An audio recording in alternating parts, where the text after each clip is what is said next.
Welcome to our final video in our series of Nuovair.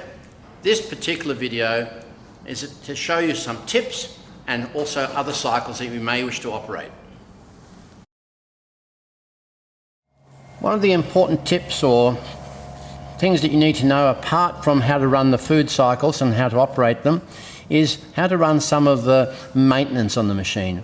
One of them is the defrost. So if you're doing a lot of hard freezing or soft freezing or anything in the freezing area a lot of the time, your machine will need to be defrosted, or the internal fan and evaporator will need to be warmed up slightly so they can shed any ice that builds up.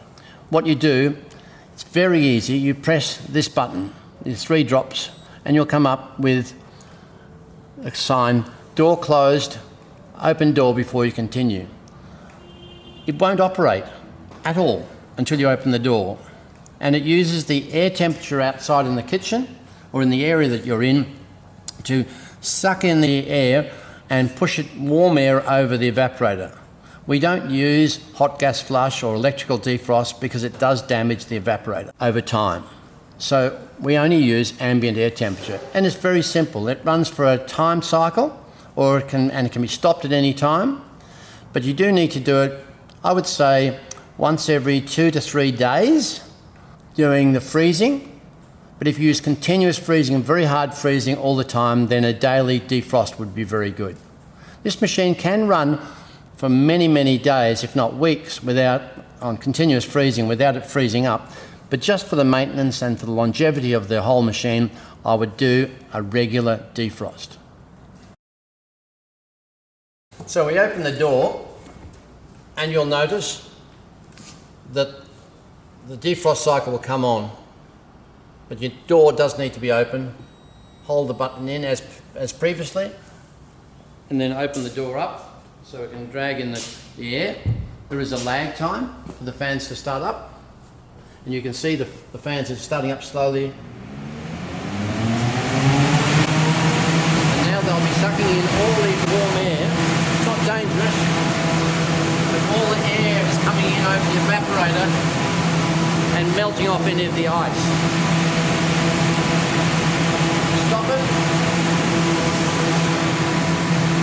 Hold in the button.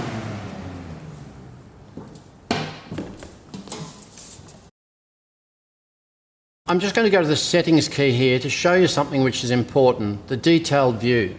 This isn't anything from the sales or from the customer point of view, but it is something for the technician if there's something going wrong with the machine and they need to see something before contacting for support. If you go to detailed view, if you start the machine and you're operating it, you can come to this any time during the operation, and you can come to fan information, and this will tell you all about the fan information. The most important thing is if this number is between 1 and 10, it means this fan is working correctly and the light will be on. So this is really, really important. If that's at 0 like that and all these others are lit up, then it means that there's something wrong with the fan, and that's usually one of the reasons why the machine isn't operational or doesn't operate to start with. The other thing is you want to know about the electronic expansion valve.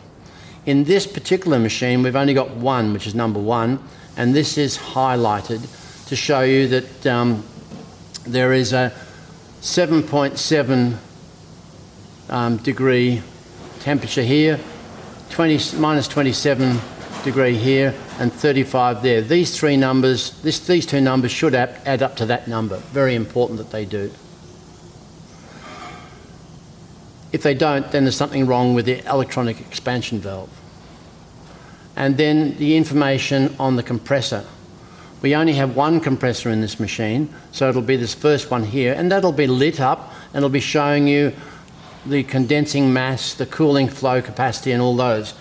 A technician can straight away see if these are all off and nothing's happening here, but the machine is operational and the compressor should be running. It's the compressor that's the problem.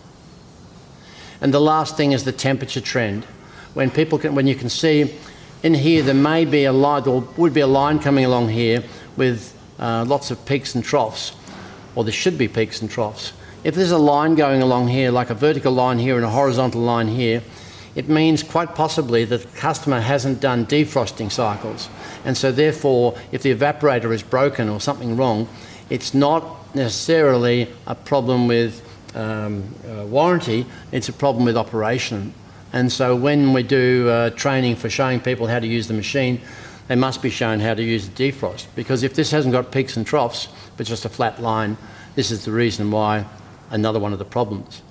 So those 4 things there are used when the machine is in operation.